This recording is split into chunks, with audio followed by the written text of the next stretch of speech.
Vladimir Tarasenko to the Red Wings. Thoughts? Yeah, I love it. It's a great trade. This is a guy who has the potential to be a 30-point or a 30-goal a year guy. He is one of your top 6 forwards going forward. He brings a physical style to his offense where he's going to get down, he's going to get in front of the net, he's going to play aggressively, and he's fantastic when it comes to finishing the puck around the net. So I think him and Patrick Kane on the same line, even though defensively that might be a little bit of a struggle, but if you put Comfer in the middle, I think it'll balance out a little bit.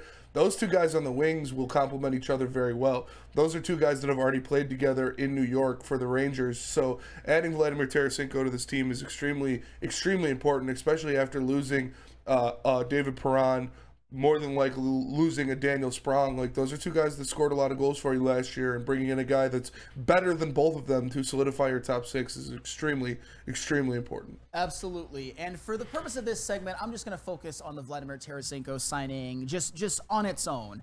When I kind of dissected this and broke it down, you've got somebody who you can pretty much pencil in for 50 to 60 points. I would say closer to 60 if he's healthy. You've got a guy that during his prime was a consistent 30-goal scorer. He even got to 40 one year in St. Louis.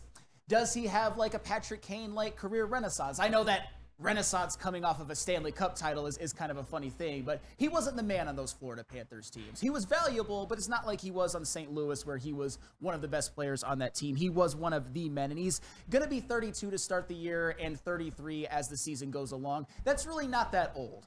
Vladimir Tarasenko could be a very valuable contributor on this team. And like Spenny said, he helps solidify the top 6 forwards. If you got that, absolutely. Thank you so much for that. This came out on Woodward Sports. I mean, that's a good-looking top 6. Well, and maybe people will disagree with me on this, but I've always been on the camp that if you have a top 6 like that, you can solidify even or maybe make up for some depth issues. And when you look at this top 6, I mean, you see like Dylan Larkin. He's a guy who can give you a point a game. He's a guy that you expect, given his track record, to not miss 14 games next year, because in 7 out of his 9 seasons, he's played over 70.